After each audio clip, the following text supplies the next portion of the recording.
People die here.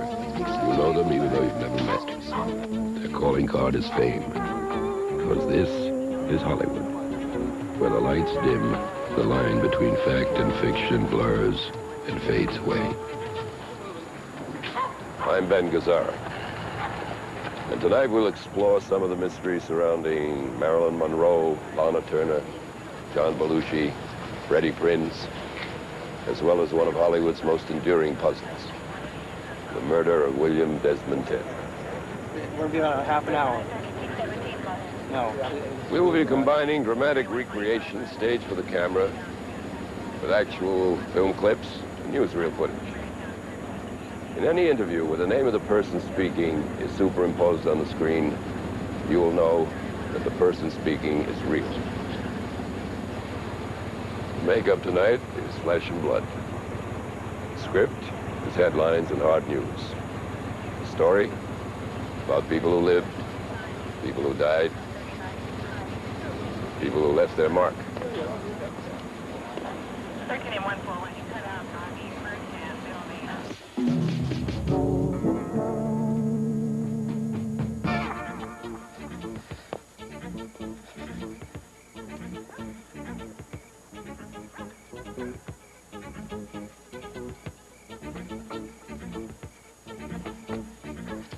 On the night of August 5th, 1962, in a quiet Los Angeles suburb, the final scene in a human drama was coming to a close. This drama would have no rescue, a last-minute reprieve. Instead, it would end tragically in death.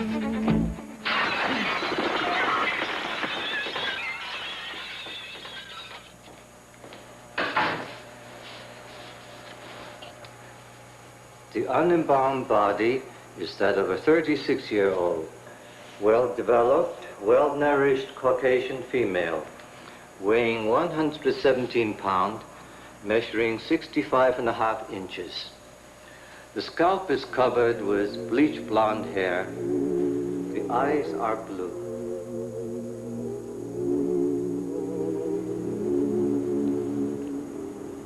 These are the Hollywood Hills above Sunset Boulevard. In Hollywood, traditions live long and die hard. One of the most enduring has been the movie sex symbol. In the golden days, the names changed, but the hair stayed the same, blonde. In the 30s, the sex symbol was a platinum-haired beauty named Jean Harlow. In the 40s, it was a leggy blonde named Betty Grable. In the 50s, 20th Century Fox rediscovered one of their very own contract players. Her name was Marilyn Monroe. In the 20 years since her death, no one's been able to take her place. Marilyn was one of a kind. But it wasn't all roses. When I married Joe DiMaggio, I was sure that I was a fairy tale princess. The press wouldn't leave us alone. Always one more picture, Marilyn. Turn this way, Marilyn. What do you wear to bed, Marilyn? I told him, Chanel #5. The marriage only lasted 9 months, the same time as it takes to have a baby. I couldn't breathe in Hollywood, so I went to New York. The city was alive, and it made me feel the same way. I fell in love again with Arthur Miller. No one understood the attraction. I miscarried 3 times. I would have given away all I had for the feeling of a child in my arms. I drank to forget, took pills to sleep. My career suffered for it. Arthur and I separated. It may have seemed like I was burning my bridges, but I also had a singing career. Mr. President, the late Marilyn Monroe. Happy birthday to you. Happy birthday to you. Happy birthday, Mr. President. Happy birthday to you. A month later, later, filming on her final picture, Something's Gotta Give, began. It was a disaster, and she was fired. Negotiations began almost immediately between Marilyn's lawyers and those at the studio. 2 weeks later, it was announced the production would resume. It was not to be. I'm so glad that you called, Joey. It's always fun to talk to you. August 4th had been a long day for Marilyn Monroe. She had awakened earlier than normal. At 7:30 that evening, Joe DiMaggio Jr., her former stepson, called to talk. He had broken up with a girl she didn't like, and Marilyn was pleased. He was an antidote for her. They talked, laughed at length. Joe Jr. said later, if anything was amiss, I wasn't aware of it. Oh, I'm thrilled for you. Yeah. I don't think so. It's late.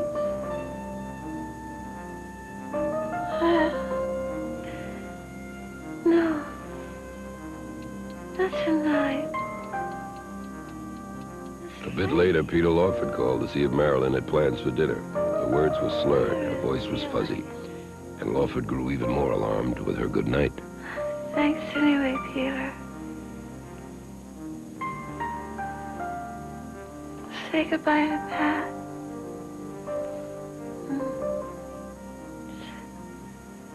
Say goodbye to the president. Say goodbye to yourself. You've been a good guy.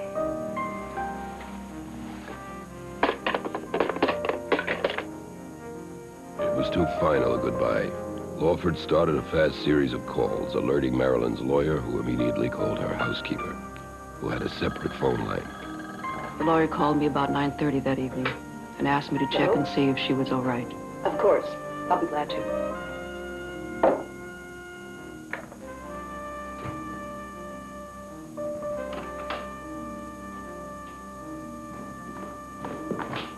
The light was on in her room. She still had the phone with her, so I assumed she was fine. I told her lawyer, went back to bed. Something woke me a few hours later. Just a feeling.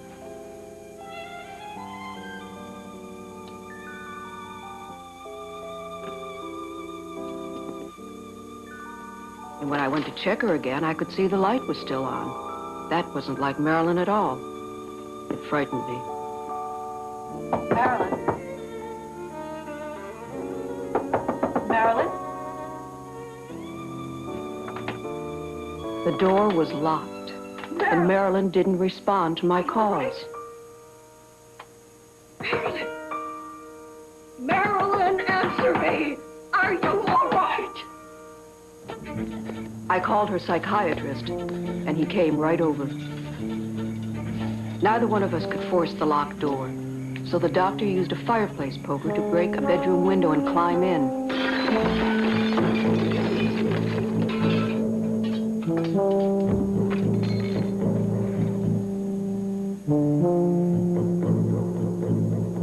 It was too late. Marilyn Monroe, at age 36, was dead. Although the official coroner's report states that the housekeeper found the body at 3:05 a.m., that her personal physician pronounced Marilyn dead at 3:35, Sergeant Clemens, the first officer at the scene, states that she told him the body was discovered shortly after midnight. Definitely when I got here. A doctor told Clemens that they telephoned the studio and Monroe's business associates first. Oh, there's no doubt. Sergeant Clemens? Finally, at 4:25 a.m., a call was placed to the Los Angeles Police Department. Sergeant Clemens answered that call. Yes, Mrs. Murray, and you found the body?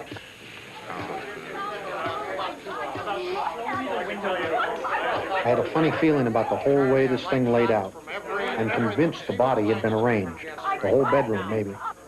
4 hours went by between the time they found her and the time they called us. I mean, I've seen my share of suicides, and this looked too pat.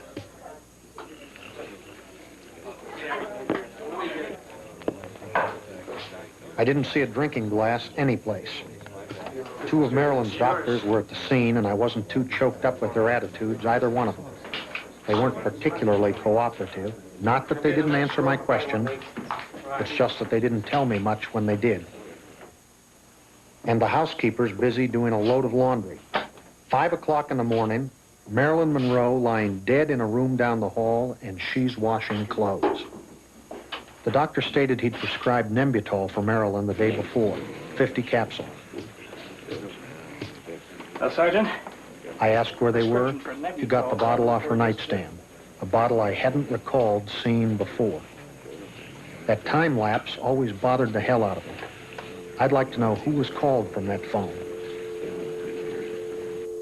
The day after she died, all the long-distance toll tickets for her private home number were pulled from the telephone offices.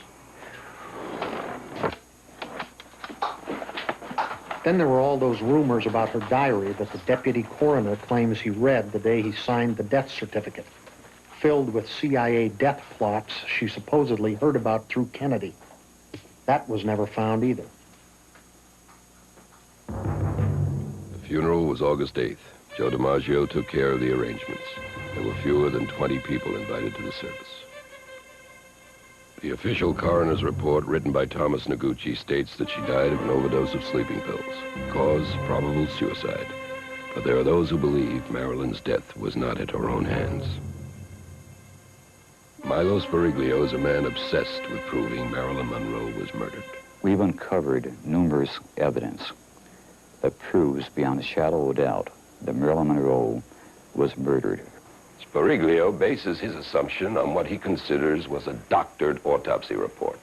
He thinks that the tests Noguchi ordered on the lower intestine, which were not performed, would have answered the question once and for all.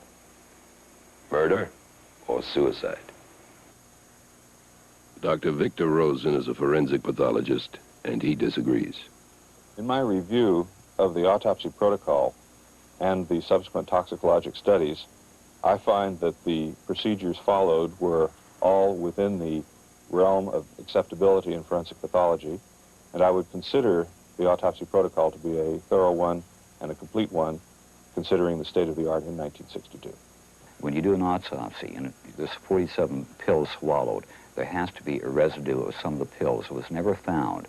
And even if it escaped to the lower intestine, which was virtually impossible that some of it would not be shown, then the lower intestine would have, in fact, showed that there was a capsule and it was not a liquid form.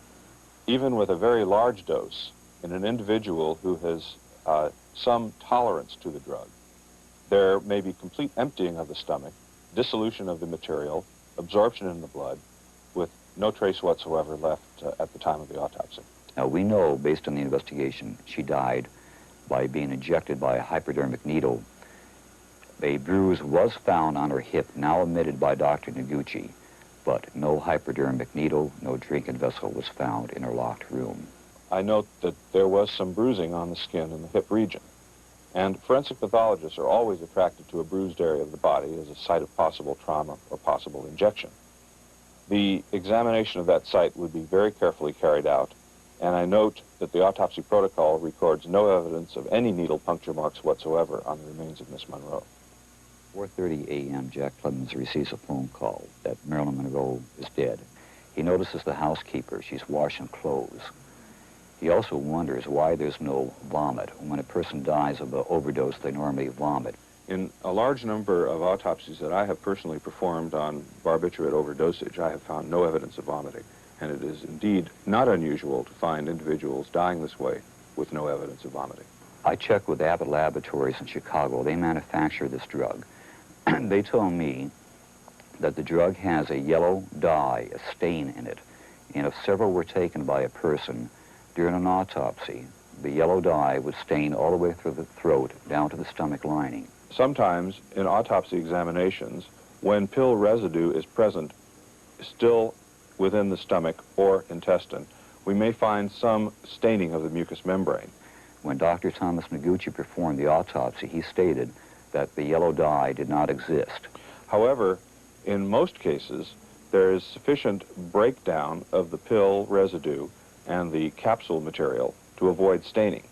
And in addition, staining only occurs if the mucous membrane is dead. Only last year, the LA District Attorney's Office reopened the case to examine the original finding of probable suicide.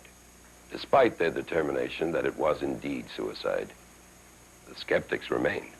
George Capozzi, a very noted investigative reporter for the New York Post, he's under the opinion, as I am, that Marilyn Monroe did not commit suicide and was murdered. I see no evidence of foul play associated with the death of Marilyn Monroe, and I would feel it would be highly unlikely that she came to her demise at the hands of another party. The DA came to the same conclusion, probable suicide. Others disagreed. Among them, retired Chief Medical Examiner Sidney Weinberg of New York, who said the evidence points to all the classic features of a homicide. The mystery of Marilyn's death is woven from the fabric of Hollywood. A sex symbol becomes a thing. They'd all like a chunk of you. Fame will go by in so long. I've always known it was fickle. At least it's something I've experienced. But it's not where I live. Were the reasons and facts of her death invented out of whole cloth? We didn't know then, and we never will. Certainly not the whole truth. But there are other questions whose answers have proven even more elusive. When Hollywood's most sensational mysteries returns, we'll explore one of them. The penchant for so many of its young stars to self-destruct.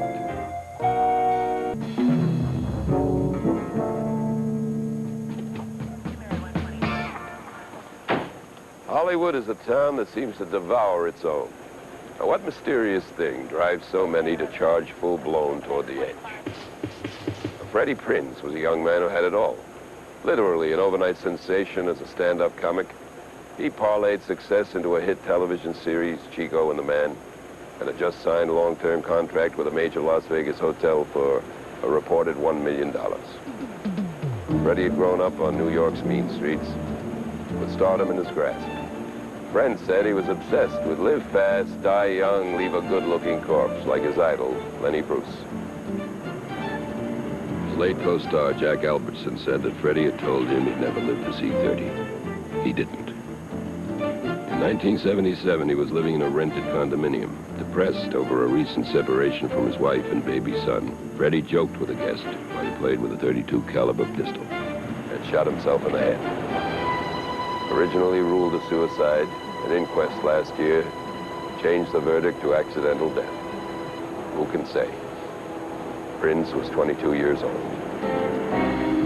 Another comic talent for whom the laughter died too soon was John Belushi.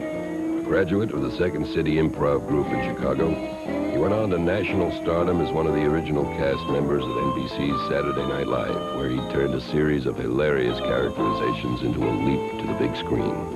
His career gathering momentum, he had signed a six-figure deal and was rewriting a screenplay. He spent part of the night of March 4th, 1982, partying with friends Robin Williams and Robert De Niro.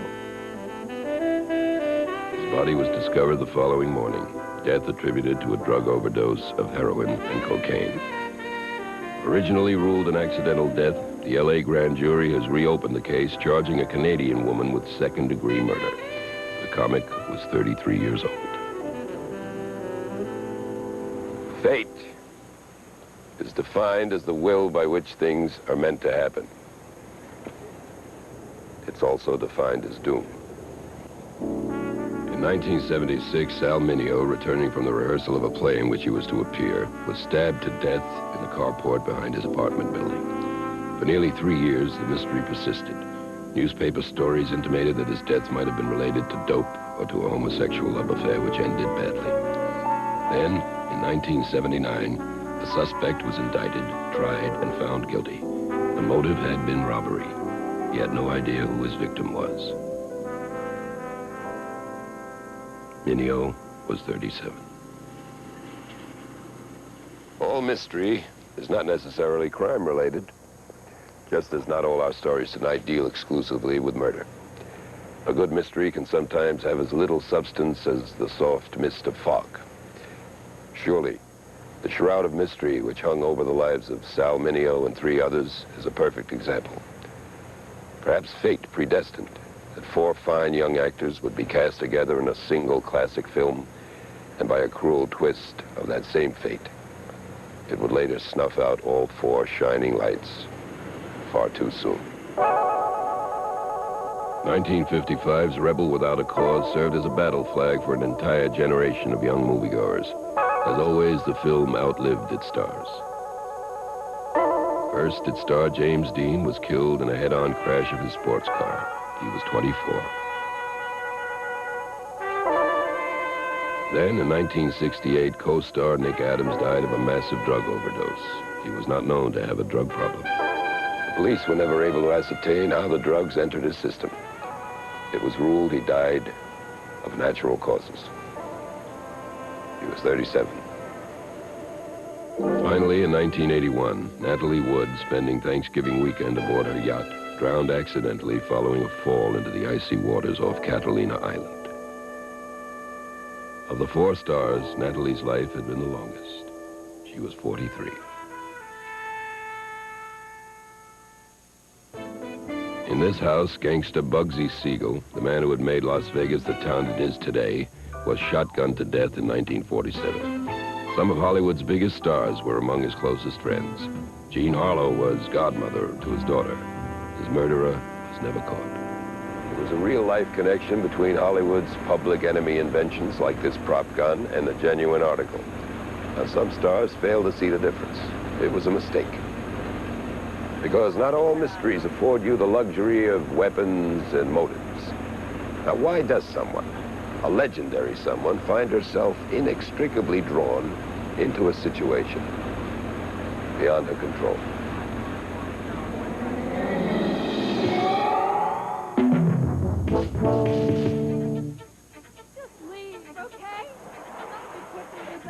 On the night of April 4th, 1958, a series of events would take place that would turn Lana Turner's life and that of her daughter, Cheryl Crane, into a nightmare.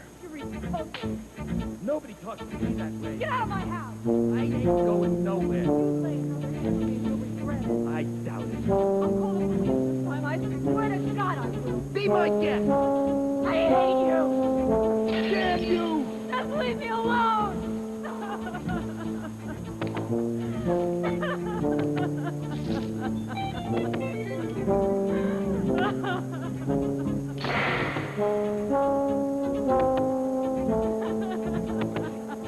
I'm warning you. Keep your voice down. Girls can hear you. Better listen, because I want to know the truth about it. I don't want any more of this. Get out! Like hell up. Don't touch me! Get the hell out of my life! No one's ever going to see this pretty face again.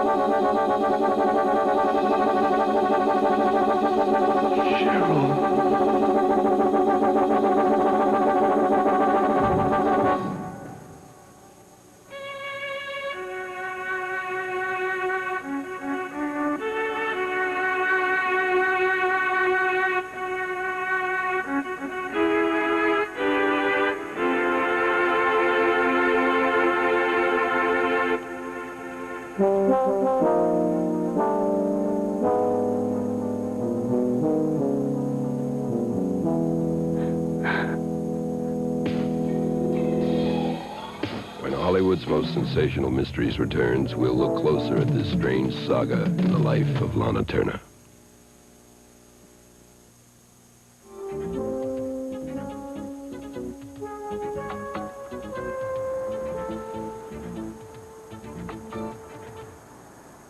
That's Schwab's drugstore, or was. It was closed in October of last year, sold at auction in December. Nothing lasts forever. Well, the legend lasts forever. The legend is that Lana Turner was discovered here. Lana says no. She was having a soda down the street at a fountain near Hollywood High when it happened. But when the legend outgrows the truth, you go with the legend. She was born Julia Jean Turner in Wallace, Idaho on February 8th, 1921. Her star made a rapid ascent into the studio heavens, and the public couldn't get enough.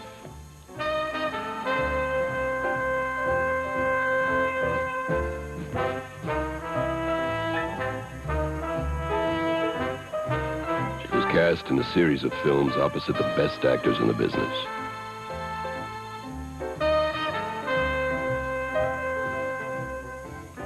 And, as it sometimes happens, playing the girlfriend of gangster Robert Taylor in a memorable performance in the film Johnny Eager would prove to be a near case of art imitating life. In 1957, Turner met a man who called himself John Steele. Steele was, in fact, Johnny Stompanato, a.k.a. John Holliday, J. Hubbard, and Jimmy Valentine. He was a bodyguard for mobster Mickey Cohen. Stompanato, he was a good kid. Reliable, tough. He had a lot on the ball. I liked him. He had a thing for the ladies. I tell you, the broads couldn't get enough of this guy. He was like catnip. Always they want to do for him. They give him their time, their dough, their, you get the drift. And I ain't talking just any old broads. I'm talking classy movie star types. That's where he got himself in trouble. See, he had this thing for this Lana Turner. Okay, I've seen her picture. I know what she looks like, but Johnny overdid. Too loud, too much with the hands. Told him to cool it. He was getting carried away. And that ain't no way to treat a lady.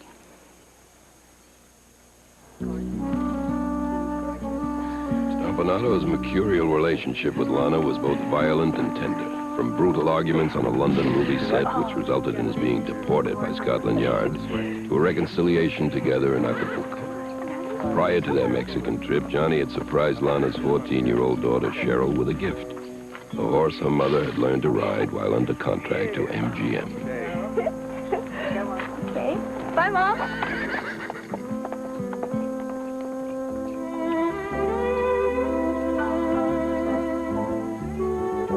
In 1958, Lana received an Oscar nomination as Best Actress for her role in Peyton Place. She attended the ceremonies with Cheryl and her mother, but refused Stampanato's adamant desire to be her escort. First of all, you had no... Following the Academy Ball, Lana returned with Cheryl to their hotel bungalow.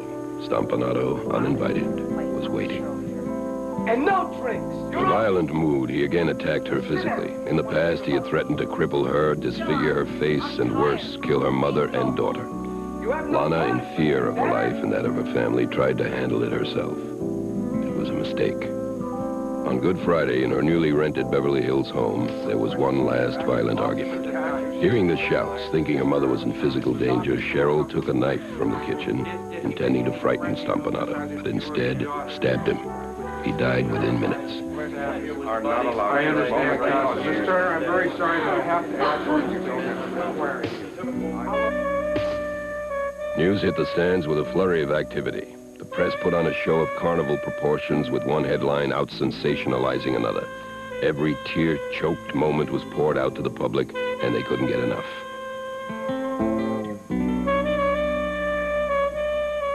An inquest was held in Beverly Hills, and the world waited anxiously for the verdict to be rendered. City desk. It's Breslau. Yeah, we got a verdict here. Justifiable homicide. Yeah, the kid walks. She killed him, but she did it to save her mother's life. Right. The judge said Lana failed to provide, quote, proper parental control and supervision, end quote. He made Cheryl a ward of the court, and she goes to her grandmother's for 60 days. So the facts were presented and the verdict handed down. But a mystery remains. Not who, not when, but why. Lana herself has said it was a humiliating ordeal to explain on the witness stand what I barely understood myself, to confess that strange helplessness that bound me to John for so long. Dr. Tony Grant is a clinical psychologist with a popular radio show. Sometimes glorified women, goddess-type women, like to be demeaned in their personal lives. And so they pick demeaning men who make them feel hoary, who make them feel sexual. And sometimes they're very abused and hurt by these men. Lana Turner couldn't let go, and by the time she did, it was too late. The question is why she held her hand in the fire she knew as Johnny Stompanato as long as she did. That's a question she's probably still asking herself today. Mystery. What is it that's driven so many to despair so quickly? What dream can be so captivating that failure elicits a fast and often permanent exit? Hollywood personalities of the 30s were notorious for having a flair for life. Too often, they showed the same flair for death. In 1932, the now famous landmark Hollywood sign was merely an advertisement for a Mack Sennett real estate deal. It failed. Peg Entwistle, a successful Broadway actress trying to break into movies, did a bit part in a single film and saw her contract dropped by the studio, RKO. She climbed to the top of the H and jumped to her death. Nervous that others would follow her lead on the Bad Luck 13 lettered sign, promoters removed the land. What remains is today's tourist attraction. Handsome Lou Telligin was a superstar matinee idol of the 20s. But the advent of talkies ended his career. In 1934, he literally eviscerated himself with self-inflicted stab wounds to the chest using a pair of scissors. He bled to death on a bathroom floor covered with his publicity pictures and scrapbooks.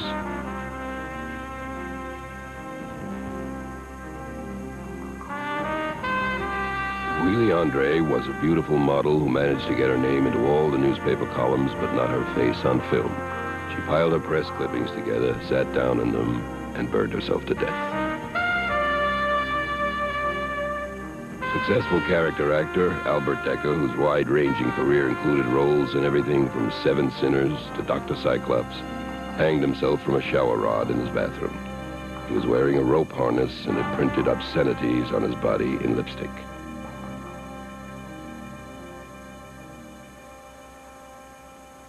One additional mysterious postscript. More than a dozen actors and actresses with whom he had appeared during his career died of either murder or suicide. Decker's only son died 11 years before his father. He, too, was a suicide. When we return, we're going to take a look inside this house at one of Hollywood's most fascinating cases. 60 years after the fact. Who killed William Desmond Taylor? It's February 1st, 1922, and director William Desmond Taylor is about to add another trophy to a rather bizarre collection.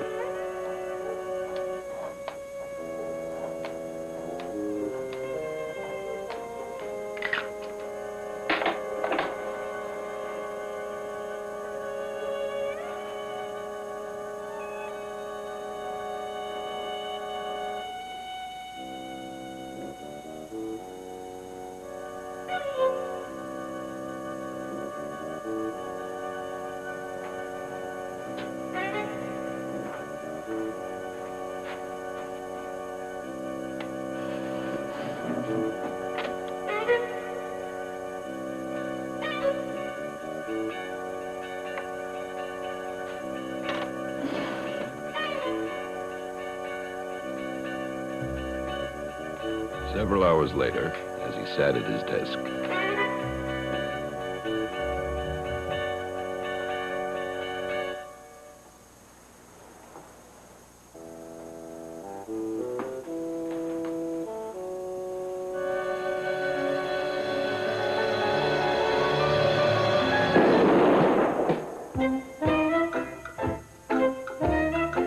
World War I ended. Prohibition began. It was the roaring 20s in every sense of the word. And although MGM's Lion had yet to make its first majestic roar, Hollywood was climbing aboard the bandwagon with the rest of the noisy crowd.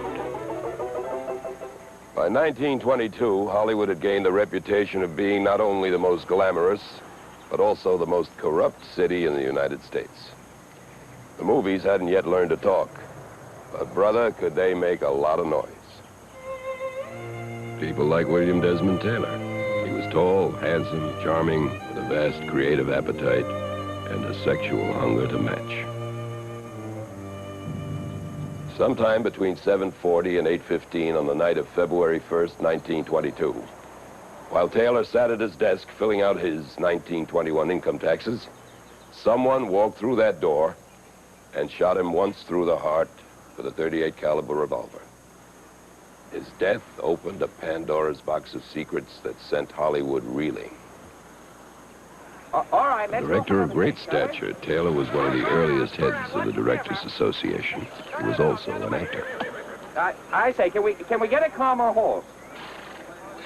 Just to adjust the lens foot on this. In point of fact, my true given name is William Dean Tanner. Born in Ireland to a right proper officer of Her Majesty's British Army. I disappointed the old man when I told him the military was not for me. Would you like to take a look, Mr. Taylor? Yes, thank you, Martin.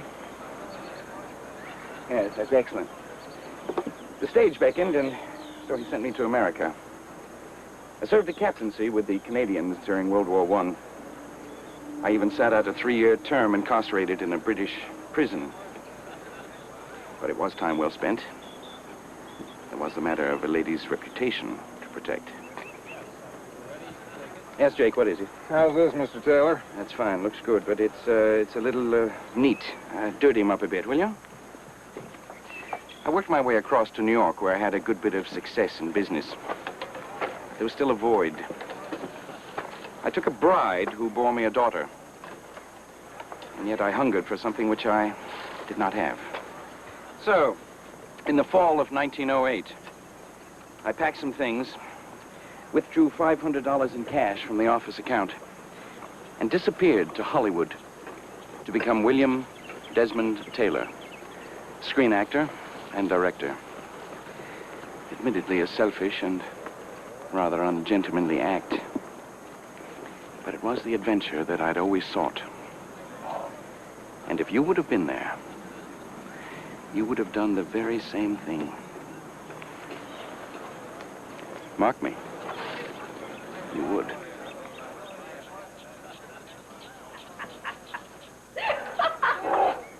I've heard it's quite stimulating. 7 o'clock on the night of the murder, Mabel Norman dropped by.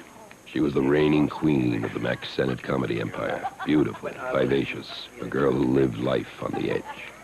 Will I understand this?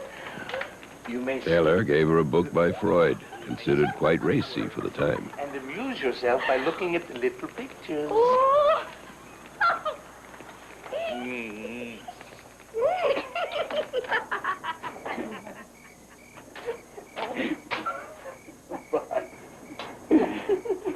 She was the last person to see him alive, other than the killer.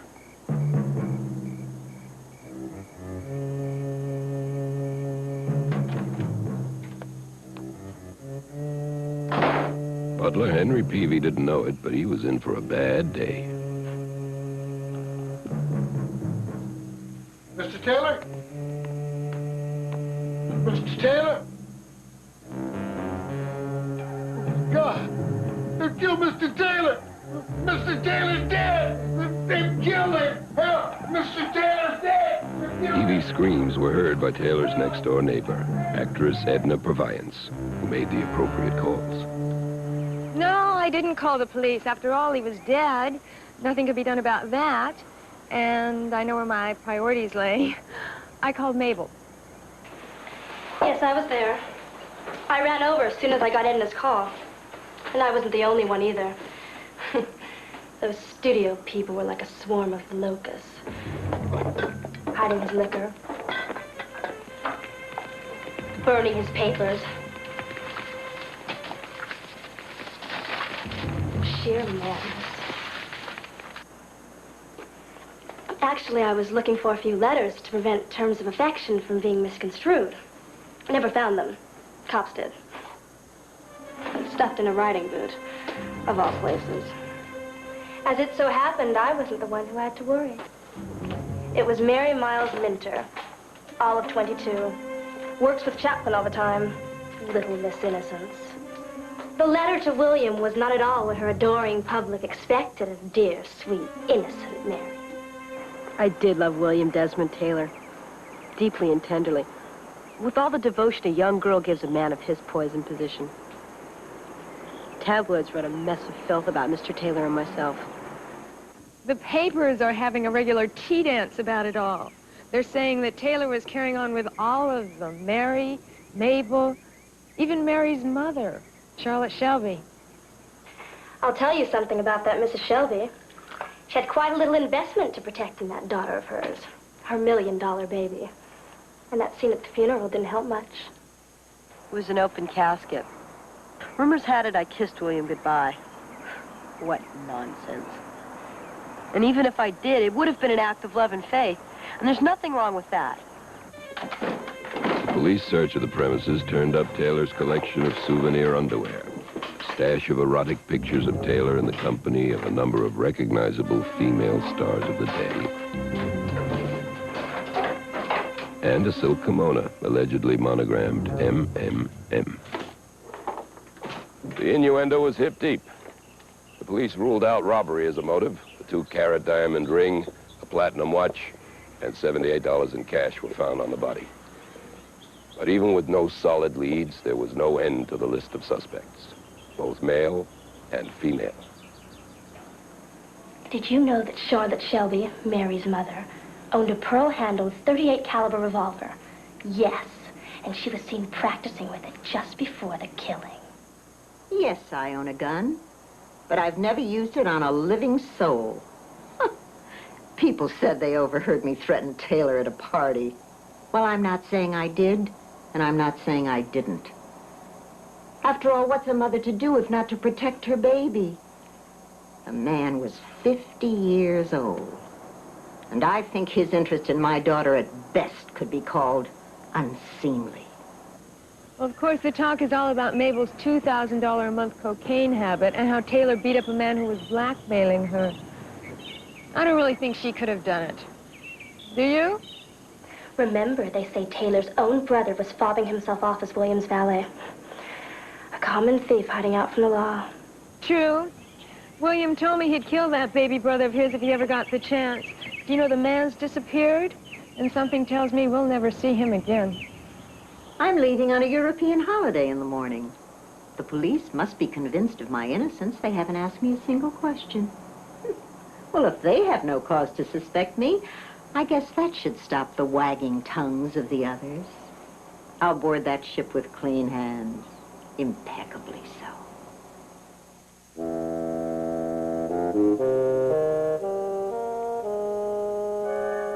There were reports of vendettas against Taylor by a man in the Canadian Army he had court-martialed. Even from Mac Sennett himself, supposedly incensed over Taylor stealing his leading ladies for on-screen and off-screen performances. But no formal charges were ever made against anyone.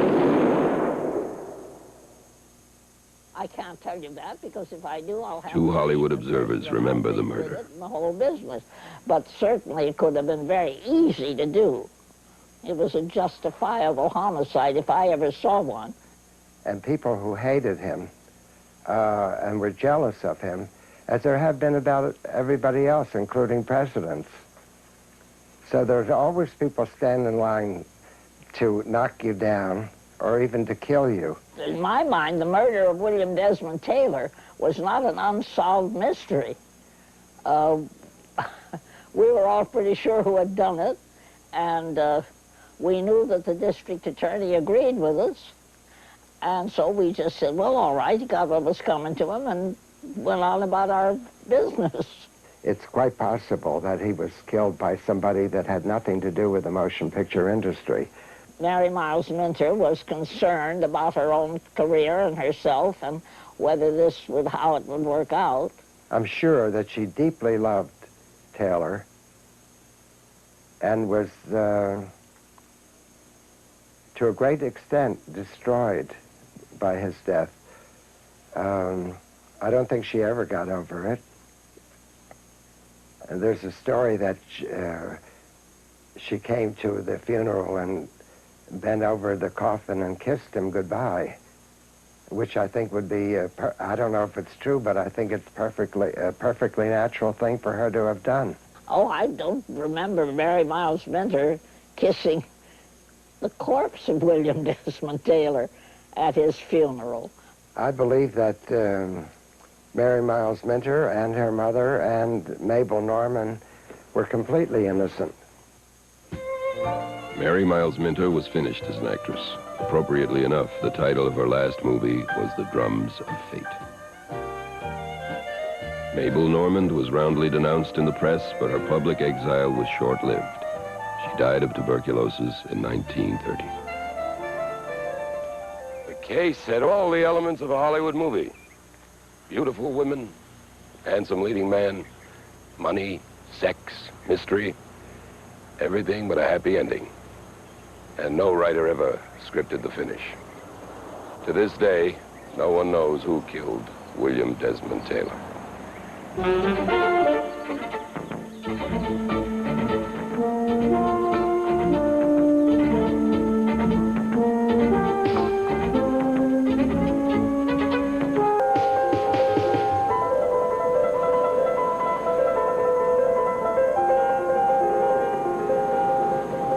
Hollywood is a state of mind. A land of make-believe, of manufactured reality, built on a foundation of sand. This was a look at the reality behind the make-believe. The reach for immortality, accompanied by the grasp of nightmare. This was the story of a few who made it to the top, but didn't stay long. A few upon whom fate smiled, but only for a moment. A few who had it all and lost. A brief look at what happens when the magic dies. Good night.